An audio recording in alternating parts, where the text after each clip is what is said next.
The case of 6-year-old Arthur Labinjo-Hughes became one of the most shocking examples of child abuse in recent British history. His death in June 2020 was not simply the result of isolated cruelty but the consequence of sustained and systematic abuse carried out by those who should have been responsible for his care. The brutality of the acts committed against Arthur horrified the nation because it revealed the vulnerability of children within family settings and exposed deep flaws in the systems designed to protect them. The case attracted widespread attention because of its heartbreaking details, its legal aftermath, and its broader implications for social care in the United Kingdom. Arthur's tragic story illustrates how an innocent child's life can be destroyed when neglect, cruelty, and systemic failures intersect, and it raises urgent questions about responsibility, intervention, and prevention in child protection. Arthur was born in 2014 to his parents, Olivia Labinjo-Hughes and Thomas Hughes. His early years were unstable, particularly after his parents' relationship deteriorated. Matters worsened when his mother was convicted of manslaughter in 2019, leaving Arthur in the custody of his father. Initially, his relatives believed that living with his father could provide him with the care and stability he needed. However, Thomas soon began a relationship with Emma Tustin, a woman with a troubled personal background who would later become central to Arthur's suffering. Arthur was moved into Tustin's home in Solihull, West Midlands, where she lived with her own children. What might have been an opportunity for Arthur to recover from family disruption instead turned into the beginning of sustained abuse. The cruelty Arthur faced was not occasional but systematic. He was subjected to repeated physical, emotional, and psychological torment that gradually eroded his health and spirit. He was routinely denied food and became visibly emaciated. Medical reports later revealed that his weight had dropped significantly and that his body showed signs of prolonged malnourishment. Tustin also administered food laced with excessive amounts of salt, an act that eventually played a key role in his death. In addition to physical abuse, Arthur was forced into prolonged isolation, often made to stand alone for hours in hallways or confined spaces as punishment. He was verbally degraded and made to feel unloved, a sentiment tragically echoed in his cries to neighbors and relatives that nobody cared for him. Witnesses, including teachers, observed changes in his behavior and raised concerns, but these reports failed to trigger effective intervention. What made Arthur's suffering even more devastating was that his emotional pleas and the visible signs of neglect were ignored by both his guardians and the authorities responsible for his welfare. In the weeks leading up to his death, the abuse intensified. Arthur's health deteriorated rapidly as he continued to be starved, poisoned, and isolated. On the day of his fatal collapse, Tustin inflicted a violent blow to his head, causing irreparable brain injuries.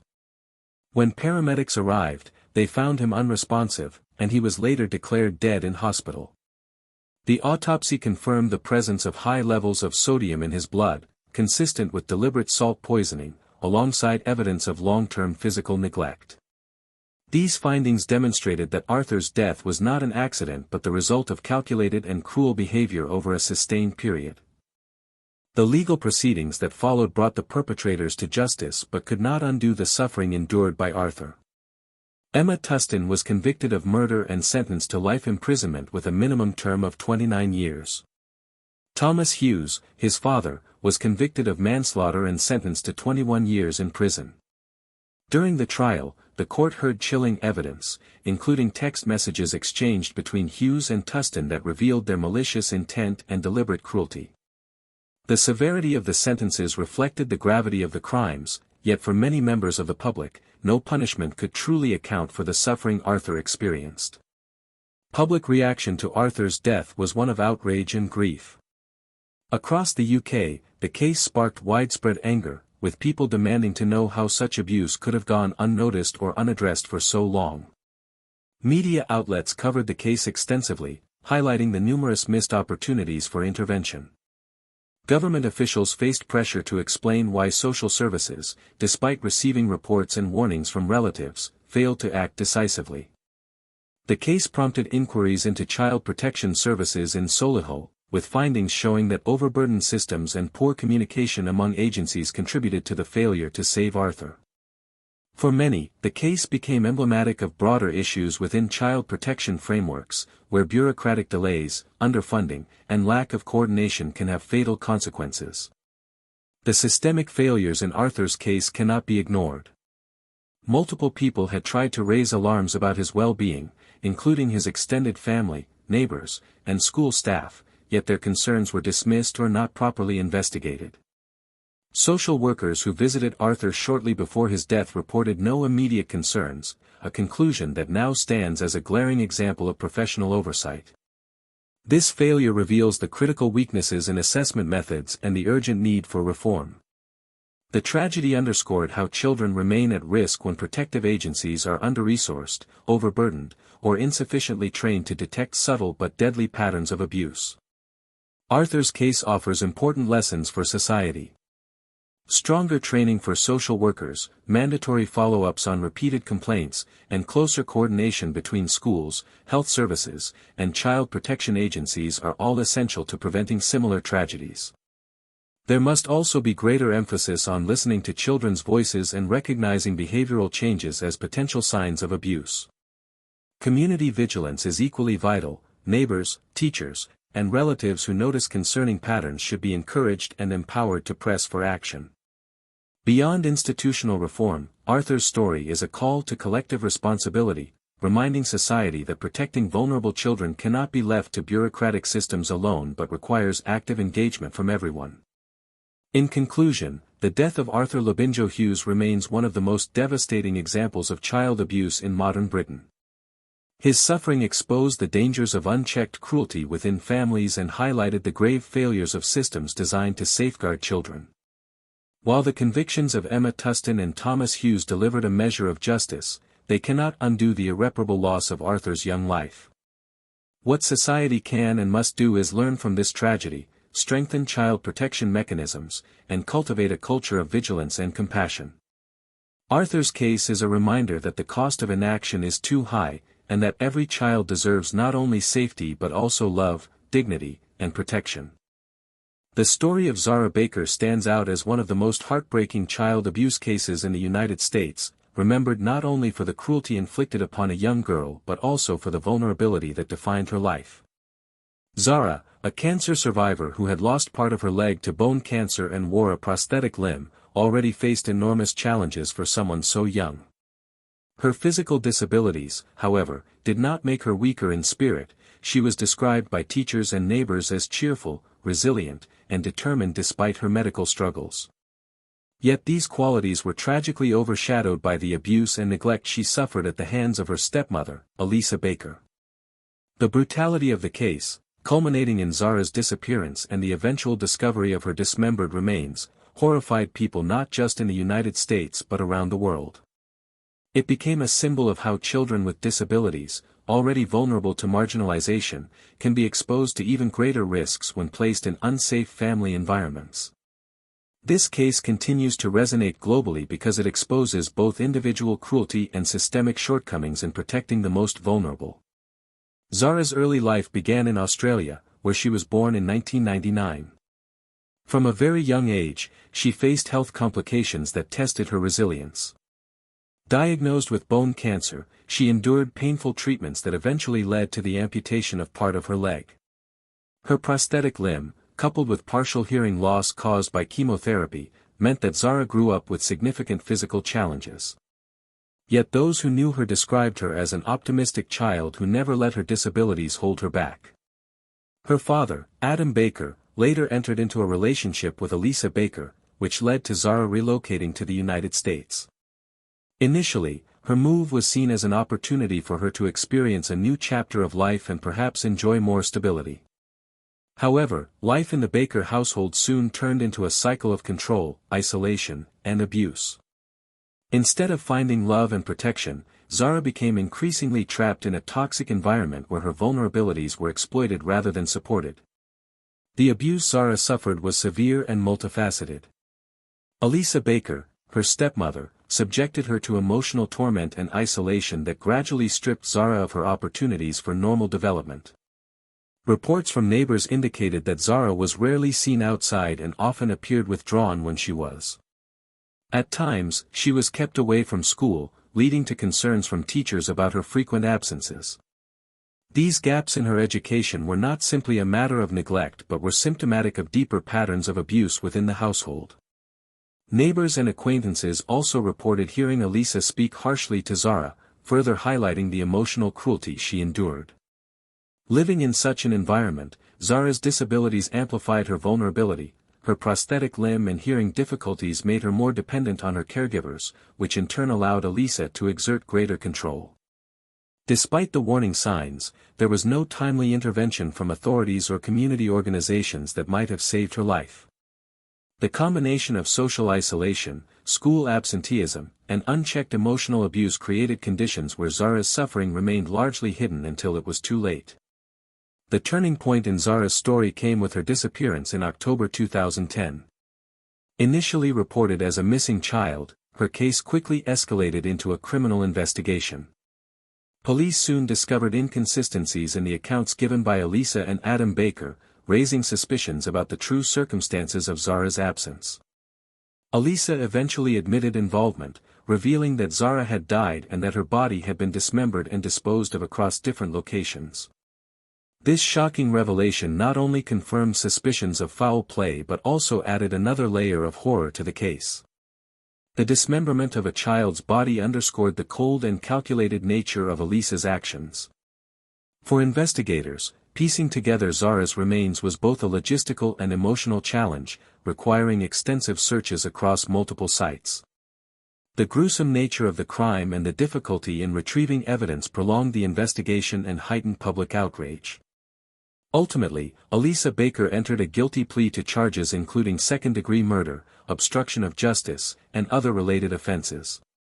She was sentenced to between 14 and 18 years in prison, a sentence many critics argued was far too lenient given the severity of her actions. The legal proceedings revealed not only Elisa's responsibility but also the passivity of Adam Baker, whose failure to intervene raised further questions about accountability within the family. Media coverage of Zahra's case was intense and emotional. The image of a young, disabled child enduring unimaginable suffering resonated with audiences far beyond North Carolina, where the crime occurred. News outlets highlighted her background as a cancer survivor and portrayed her as a symbol of innocence and resilience betrayed by those closest to her. Public sympathy overwhelmingly leaned toward Zahra, with vigils and memorials organized in her honor. At the same time, media narratives depicted Elisa Baker as manipulative, cruel, and unremorseful, cementing her image as the villain of the case. The fact that Zahra was disabled added another dimension to public discussion, sparking debates about how children with disabilities face disproportionate risks of abuse and neglect. Advocacy groups pointed out that her case should serve as a warning about the need for stronger safeguards for disabled children, who often rely more heavily on caregivers and may be less able to report abuse. The broader issue highlighted by Zahra's death was the intersection of disability and vulnerability, demonstrating how systemic gaps in oversight can allow tragedies to occur. Zahra's story remains one of the most distressing reminders of how children, particularly those with disabilities, can fall through the cracks of protective systems. Her case underscores the urgent need for stronger mechanisms to monitor at-risk children, especially when they face compounding challenges like illness, disability, or social isolation. It also demonstrates the importance of community responsibility, as neighbors and teachers often notice early warning signs that can be critical in preventing abuse. The tragedy of Zahra Baker calls for a collective response that prioritizes the safety of vulnerable children through better coordination between schools, healthcare providers, and child protection services. Ultimately, her story is not only a tale of individual cruelty but also a warning about the societal costs of indifference and neglect. Zahra's death should remain a permanent reminder that every child, regardless of disability, deserves protection, dignity, and the chance to live a full life. The death of 8-year-old Thomas Valva in January 2020 became one of the most disturbing cases of child abuse in the United States, not only because of the cruelty involved but also because Thomas was a child on the autism spectrum. Children with autism often face unique challenges, requiring patience, understanding, and consistent care. Instead, Thomas was subjected to deliberate neglect and abuse at the hands of those entrusted with his protection. His case sparked widespread outrage across the nation because it revealed the devastating consequences of cruelty, parental irresponsibility, and systemic failure. The details of his suffering, being forced to sleep in a freezing garage during one of the coldest nights of the year, shocked the public and raised urgent questions about how such abuse could occur undetected. The outrage was amplified by the fact that Thomas's father, Michael Valva, was a New York City police officer, someone expected to uphold the law and protect others, yet he contributed to the death of his own child. This case therefore became a powerful symbol of betrayal and institutional weakness, highlighting how even children in seemingly visible families can endure horrific abuse when systems fail to intervene effectively. Thomas's background reveals how vulnerability and family conflict played central roles in his tragic fate. He was one of 3 sons born to Michael Valva and his former partner, Justina Zubko Valva. From a young age, Thomas was diagnosed with autism, a condition that required specialized attention and support. Following the breakdown of his parents' relationship, custody disputes ensued, and Thomas, along with his siblings, eventually came under the care of his father and his fiancée, Angela Pollina. Life in their household was marked by instability and hostility. Reports indicated that both Valva and Pollina displayed resentment toward Thomas's special needs, viewing his autism not with compassion but with irritation. Instead of adapting their parenting to meet his requirements, they subjected him to increasingly harsh treatment. For Thomas, the custody arrangement that was meant to provide security became the setting for escalating cruelty and neglect. The abuse Thomas suffered was systematic and prolonged, characterized by both physical neglect and emotional cruelty. He and his brother were repeatedly denied basic needs such as food, warmth, and proper access to bathroom facilities. Investigators later discovered that the boys were frequently forced to sleep in the unheated garage of the family home, exposed to freezing temperatures as a form of punishment. On cold winter nights, they were left without blankets or proper clothing, conditions that posed serious risks to their health. Malnutrition compounded these dangers, as they were often deprived of adequate meals. Witnesses and school staff later reported signs of neglect, including hunger, visible distress, and declining physical condition. The cruelty of the punishments revealed a disturbing pattern of dehumanization, where Thomas and his brother were treated not as children in need of care but as burdens to be controlled through suffering. Both Michael Valva and Angela Pollina were active participants in this abuse, with evidence showing that Pollina was often the instigator of harsh punishments while Valva, as their father, enforced them.